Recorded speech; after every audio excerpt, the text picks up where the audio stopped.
दोस्तों हम लोगों ने वंशागत और विभिन्नता चैप्टर कंप्लीट कर लिया है। मैंने कहा था आप लोगों को मैं इसके सारे क्वेश्चन दिखाऊंगा और बताऊंगा कौन कौन सा बोर्ड एग्जाम में कैसे टाइप का क्वेश्चन आता है। तो दोस्तों शुरुआत करते हैं वेरी शॉर्ट से। जो पहला क्वेश्चन दिया गया है, आधुनिक आनुवंशिकी के जनक का पूरा नाम लिखिए। क्या दिया गया? आधुनिक आनुवंशिकी के जनक का पूरा नाम लिखिए। तो दोस्तों मैंने बताया था कि आधुनिक आनुवंशिकी के जनक कौन है? ग्रेगर जॉन मेंडल हैं। तो आंसर क्या हो जाएगा? ग्रेगर जॉन मेंडल हो जाएगा। दूसरा क्वेश्चन दोस्तों दिया गया है, दूसरा क्वेश्चन क्या है कि वर्णांध व्यक्ति को रेलवे ड्राइवर क्यों नहीं बनाया जाता है? तो दोस्तों बताया गया था जो वर्णांधता है वो एक एक्स संलग्न लक्षण है। इस रोग से जो ग्रसित व्यक्ति होता है वो क्या नहीं कर पाता था? लाल और हरे रंग में अंतर नहीं कर पाता है। इसीलिए इस रोग से ग्रसित व्यक्ति को रेलवे, वायुयान या बस किसी में भी चालक के पदों पर या ड्राइवर नहीं बनाया जाता है। दूसरा दोस्तों दिया गया है, मेंडल ने जिन लक्षणों की वंशागति का अध्ययन किया उनमें से 4 के क्या बताइए? नाम बताइए। तो दोस्तों ये मैंने वहां नहीं कराया है। मेंडल ने जो लक्षण लिए वो 7 लिए थे, तो इसमें से कितने पूछे गए हैं? 4 पूछे गए हैं कि 4 लक्षणों का नाम बताइए। पहला हो जाएगा फूलों का रंग, दूसरा हो जाएगा फूलों की स्थिति, और तीसरा हो जाएगा तने की लंबाई, चौथा हो जाएगा बीज पत्रों का रंग। तो ये हमारे 4 लक्षण हो गए जो मेंडल ने अपने प्रयोग में लिए थे। अगला क्वेश्चन है दोस्तों, एक पुरुष में XXY गुणसूत्र हैं तथा एक बॉर बॉडी भी है, इसे किस प्रकार का सिंड्रोम कहते हैं? तो दोस्तों XXY है, एक बॉर बॉडी भी है, तो यहाँ पर जो बन जाएगा वो बन जाएगा क्लाइनफेल्टर सिंड्रोम। क्या हो जाएगा? क्लाइनफेल्टर सिंड्रोम हो जाएगा। अगला क्वेश्चन है दोस्तों, संकर पूर्वज संकरण एवं परीक्षण संकरण में अंतर बताइए। क्या दिया गया?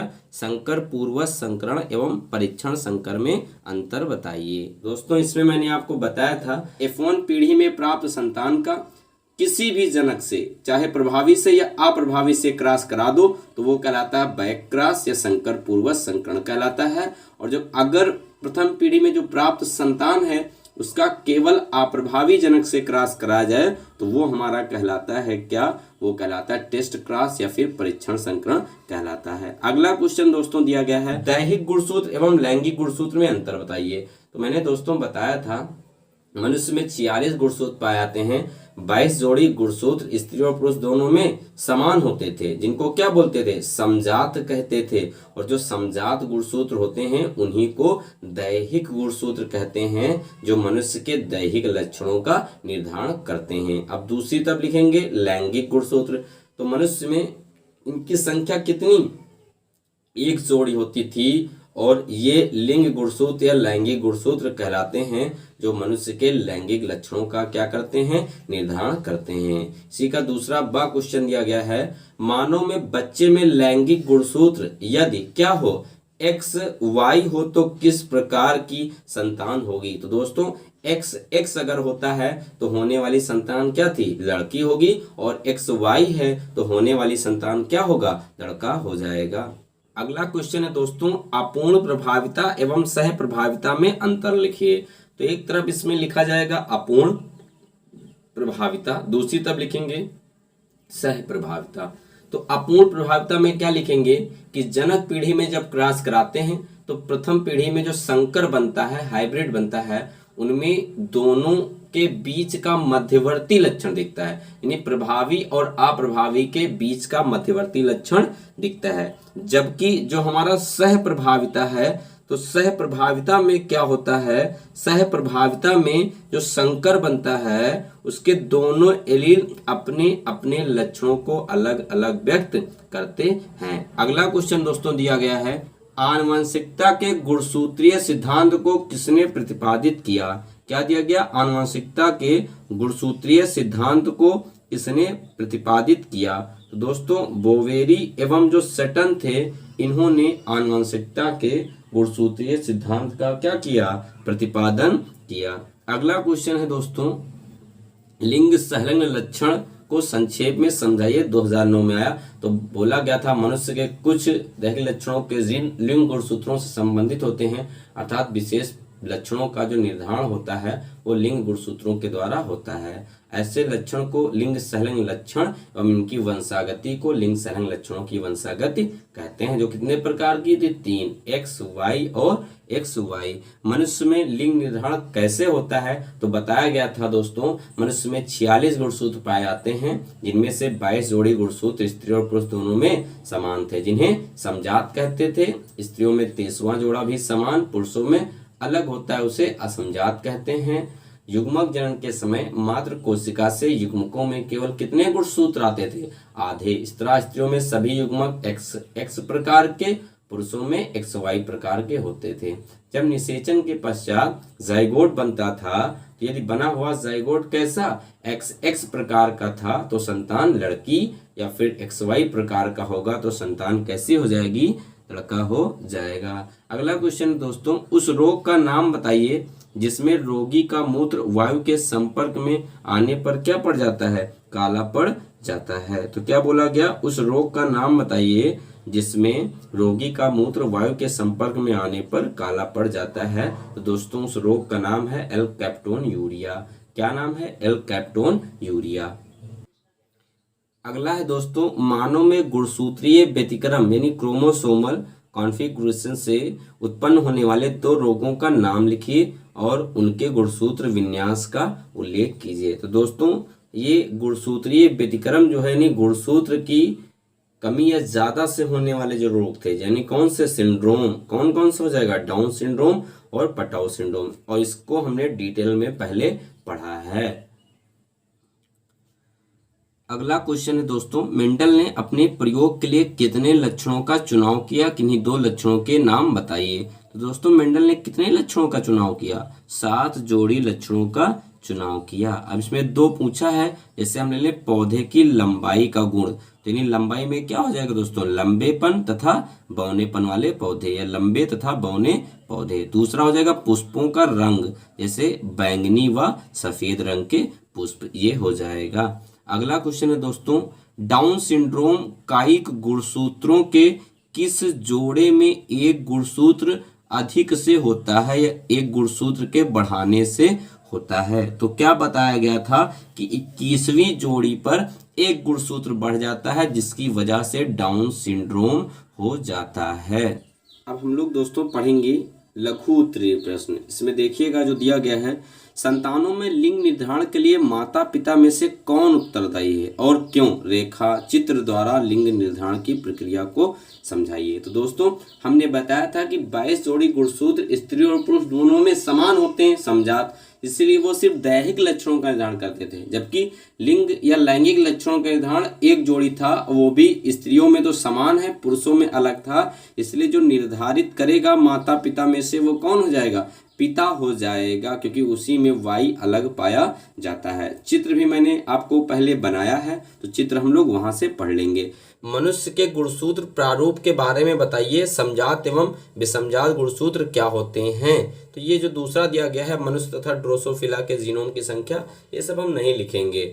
दोस्तों क्या है, तो बताया था मनुष्य के गुणसूत्र में कि मनुष्य में 46 गुणसूत्र पाए जाते हैं, 22 जोड़ी गुणसूत्र समान जिसे समजात, और जो 23वां जोड़ा होता है वो अलग होता है, उसे बोलते थे क्या? असमजात कहते थे।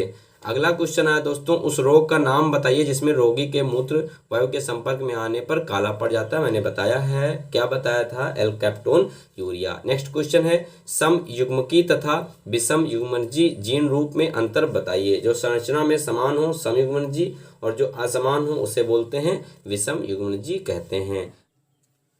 अगला क्वेश्चन है दोस्तों, मनुष्य में लिंग संलग्न वंशागति द्वारा 2 उत्पन्न रोगों के नाम लिखे या व्याधियों के नाम लिखे। तो लिंग संलग्न वंशागति द्वारा मैंने पढ़ाया है, हीमोफीलिया हो गया, और क्या हो जाएगा? वर्णांता हो जाएगा, दिया भी गया संकेत में। लिंग संलग्न गुणों के जीन्स कहाँ पाए जाते हैं? मनुष्य में लिंग संलग्न वंशागति द्वारा उत्पन्न 2, तो लिंग संलग्न जो गुण होते हैं वो कहाँ पाए जाएंगे? उन्हीं लिंग संलग्न या लिंग गुणसूत्रों पर ही पाए जाते हैं। 2 व्याधियों के नाम बताइए, तो वर्णांता और हीमोफीलिया हो जाएगा। यदि किसी सामान्य स्त्री में हीमोफीलिया का जीन है, यानी जो महिला है वो हीमोफीलिया की वाहक है और पुरुष जो है सामान्य है, तो उसकी संतानों में यह रोग प्रकट हो सकता है। तो हम चित्र बना सकते थे कि पिता सामान्य है, महिला रोग की वाहक हो जाएगी, तो जो भी निकलेगा वो उसका आंसर हो जाएगा। अगला क्वेश्चन दोस्तों दिया गया है, एक महिला की 50% पुत्रियां एवं 50% पुत्र वर्णांध हैं, माता पिता के इस रोग को रेखा चित्र द्वारा प्रदर्शित करिए। तो दोस्तों ऐसे यानी 50% पुत्र वर्णांध हैं और 50% जो पुत्रियां हैं वह भी रोग से ग्रसित हैं। माता पिता के इस रोग चित्र को रेखा चित्र द्वारा प्रदर्शित करिए। तो इसका आंसर दोस्तों क्या हो जाएगा, बोला गया 50% पुत्र एवं पुत्रियां रोग से ग्रसित हैं, 50% सामान्य हैं। तो मैंने आंसर पहले लिख दिया। अब इसका क्वेश्चन कैसे जोड़ सकते हैं, क्वेश्चन दिमाग में ये आएगा कि माता को रोग से ग्रसित करें यानी वाहक बनाएं या पिता को। दोस्तों अगर हम पिता को कर देंगे रोग से ग्रसित, तो फिर अगर एक्स वाले यहाँ पर रोग हो जाएगा, वाई पर नहीं होगा यानी एक्स पर होगा, तो जितनी भी लड़कियां हैं केवल वही रोग से ग्रसित हो पाएंगी, जबकि पुत्र सारे क्या हो जाएंगे, सामान्य। जबकि यहाँ 50% मांगा गया है, इसीलिए यहाँ पर महिला को जो है रोग से पीड़ित किया गया है। तो इस तरह से 50% पुत्रियां जो हैं यानी 50% पुत्र एवं पुत्रियां रोग से ग्रसित हैं, जबकि 50% पुत्र एवं पुत्रियां क्या हैं, सामान्य होंगे। अगला क्वेश्चन है दोस्तों, हंसियाकार रुधिराणु एनीमिया में क्या गड़बड़ी होती है, वंशागत एवं संक्रामक रोगों में अंतर बताइए। दोस्तों हंसियाकार मैंने बताया था सिकल सेल एनीमिया, इसमें रक्त में ऑक्सीजन की कमी हो जाती है, जिससे सामान्य हीमोग्लोबिन के स्थान पर असामान्य हीमोग्लोबिन बनता था। वंशागत एवं संक्रामक रोगों में अंतर बताइए। तो जो वंशागत रोग होते हैं वो एक पीढ़ी से दूसरी पीढ़ी में जाते रहते हैं, जबकि संक्रामक जो रोग होते हैं एक पीढ़ी से दूसरी पीढ़ी में नहीं जाते हैं, इससे जीवाणु विषाणु इत्यादि के संक्रमण से वो रोग हो जाते हैं। कुछ मनुष्यों में चोट लगने के बाद खून लगातार बहता है, क्यों? तो ये क्वेश्चन क्या हो जाएगा, क्योंकि वो किससे पीड़ित हैं, हीमोफीलिया से हैं। हीमोफीलिया से ग्रसित व्यक्ति में चोट लगने पर या कट जाने पर रक्त का थक्का नहीं जमता। सबसे पहले कहाँ पता लगाया गया था, इंग्लैंड की महारानी विक्टोरिया के वंशजों में। लिंग संलग्न लक्षणों से आप क्या समझते हैं, मनुष्य में किन्हीं दो लिंग संलग्न लक्षणों की वंशागत का रेखा चित्रों की सहायता से वर्णन कीजिए। दोस्तों ऐसे लक्षण जो लिंग संलग्न होते हैं उन्हें लिंग संलग्न लक्षण कहते हैं, इनकी वंशागति को लिंग संलग्न लक्षणों की वंशागत कहते हैं, जैसे वर्णांतता और हीमोफीलिया। और मैंने इसका जो वंशागति है उसको रेखा चित्र की सहायता से समझाया है। आगे हम लोग दोस्तों पढ़ेंगे विस्तृत उत्तरीय प्रश्न यानी लॉन्ग आंसर पढ़ेंगे, लॉन्ग आंसर टाइप क्वेश्चन। आधुनिक आनुवंशिकी का जन्मदाता कौन है, पृथक्करण तथा स्वतंत्र अभिवहन के नियमों की व्याख्या कीजिए। दोस्तों हमने इसका विस्तृत अध्ययन किया है, बस ये पृथक्करण और स्वतंत्र अभिवहन भी पढ़े हैं। इसमें थोड़ा सा आगे ये जुड़ा है कि आधुनिक आनुवंशिकी का जनक कौन है, ग्रेगर जॉन मेंडल है। जबकि क्वेश्चन आएगा मानव आनुवंशिकी के जनक कौन है, तो वो हो जाएंगे क्या, फ्रांसिस गाल्टन हो जाएंगे। अगला क्वेश्चन है दोस्तों, मेंडल के वंशागत सिद्धांत का उदाहरण सहित विवरण दीजिए। तो दोस्तों मेंडल ने वंशागत के सिद्धांत संबंधी कितने नियम दिए, तो 3 दिए। कौन कौन सा, पृथक्करण का नियम, स्वतंत्र अभिवहन का नियम और प्रभाविता का नियम, इन्हीं का वर्णन करना है।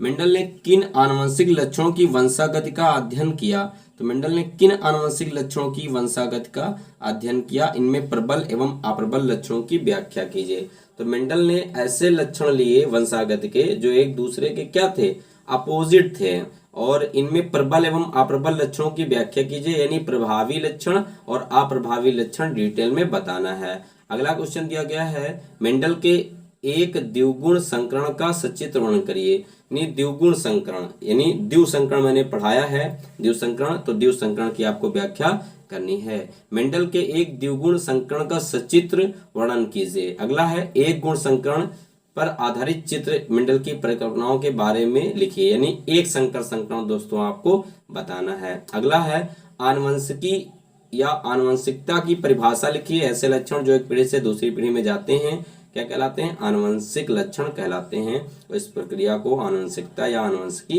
कहते हैं। मेंडल के आनुवंशिक नियमों का वर्णन कीजिए। दोस्तों बताया गया था वंशागत के नियम इन्होंने 3 दिया, उनमें से कोई बताइए। वंशागत का गुणसूत्रीय मंत्र समझाइए, ये भी क्वेश्चन बताया गया है। अगला क्वेश्चन है, आनुवंशिकी की आधुनिक शब्दावली के बारे में लिखिए। जो टर्मिनोलॉजी है उसके बारे में लिखना है, थोड़ी बहुत टर्मिनोलॉजी बताएंगे। लिंग निर्धारण क्या होता है, मनुष्य में लिंग निर्धारण किस प्रकार का होता है, यह भी हम पढ़ चुके हैं। रेखा चित्र की सहायता से स्पष्ट कीजिए, ये हो जाएगा मनुष्य में लिंग निर्धारण। मनुष्य के गुणसूत्र प्रारूप के बारे में आप क्या जानते हैं, तो मनुष्य के गुणसूत्र बताने हैं आपको, समजात और असमजात। लिंग संलग्न लक्षण से आप क्या समझते हैं, मनुष्यों में किन्हीं 2 लिंग संलग्न लक्षणों के नाम लिखिए, हमने पढ़ाया है। इनकी वंशागति बताइए, जैसे वर्णांता और हीमोफीलिया की बात कर रहा है। दोस्तों हम पढ़ेंगे वेरी शॉर्ट क्वेश्चन दिया गया है, निम्नलिखित में से कौन सा लक्षण लिंग संलग्न वंशागति से संबंधित होता है। रात का अंधापन यानी रतौंधी, दूसरा ल्यूकोडर्मा ब्लड से रिलेटेड, मधुमेह और लाल हरी वर्णांता। तो दोस्तों जो लिंग संलग्न लक्षण थे वर्णांता हीमोफीलिया, तो ये लाल हरी जो वर्णांता है, लाल हरी क्यों बोलते हैं, क्योंकि लाल और हरे रंग में अंतर नहीं कर पाता है, तो इसका विकल्प क्या हो जाएगा, डी हो जाएगा। अगला क्वेश्चन है दोस्तों, मनुष्य में संतान का लिंग निर्धारण कैसे होता है। माँ के लिंग गुणसूत्र से, अंडाणु के माप से, शुक्राणु के माप से, पिता के लिंग गुणसूत्र से। तो दोस्तों मैंने कहा था 22 जोड़ी स्त्री पुरुष दोनों में समान होते हैं, समजात कहते थे, इसलिए वो निर्धारित नहीं करेगा, क्योंकि महिलाओं में 23वां भी समान, तो पुरुषों में जो असमान वाई था वही निर्धारण करता है। तो पिता के लिंग गुणसूत्रों से संतान में लिंग निर्धारण हो जाएगा। मनुष्य में लिंग संलग्न लक्षणों की वंशागत मुख्यता होती है ऑटोसोम से, एक्स गुणसूत्र से, वाई गुणसूत्र से, सबसे। तो क्या दिया गया है कि मनुष्य में लिंग संलग्न लक्षणों की वंशागति होती है, किससे किससे, जो हमारे 4 विकल्प दिए गए हैं। तो इसका जो आंसर बन जाएगा वो बी बन जाएगा, एक्स गुणसूत्रों से होती है। अगला दिया गया है, एक वर्णांध व्यक्ति में रंग की पहचान नहीं होती है, हरे नीले में, लाल नीले में, हरे लाल में। तो वर्णांध व्यक्ति किसमें नहीं कर पाता है, हरे और लाल रंग में अंतर नहीं कर पाता है। अगला क्वेश्चन है, निम्नलिखित में कौन लिंग संलग्न लक्षण है, निकट दृष्टि दोष, तपेदिक, वर्णांता और रिकेट्स। तो क्या हो जाएगा, वर्णांता इसका आंसर बन जाएगा।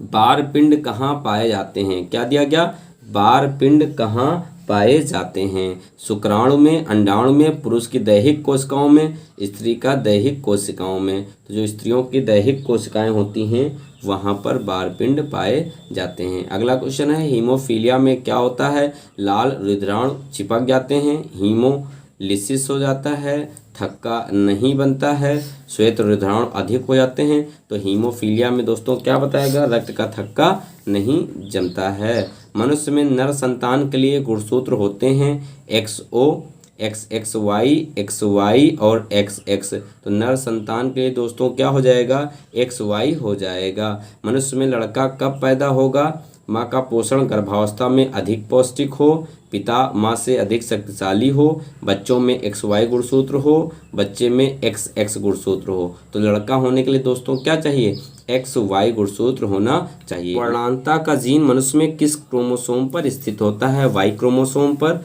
X क्रोमोसोम पर, दोनों क्रोमोसोम पर, X या Y क्रोमोसोम पर। तो बताया गया था वर्णांता कैसा लक्षण है, X संलग्न लक्षण है। तो इसका विकल्प क्या हो जाएगा, बी हो जाएगा, X क्रोमोसोम। अगला है दोस्तों, मनुष्य में वर्णांता की श्रेणी का अन्य, तो यानी जिस तरह से वर्णांता है उसी टाइप का दूसरा रोग इसी कैटेगरी का कौन सा हो जाएगा। तो X संलग्न लक्षण में 2 ही थे, वर्णांता और हीमोफीलिया। तो इसका आंसर क्या हो जाएगा, बी हीमोफीलिया।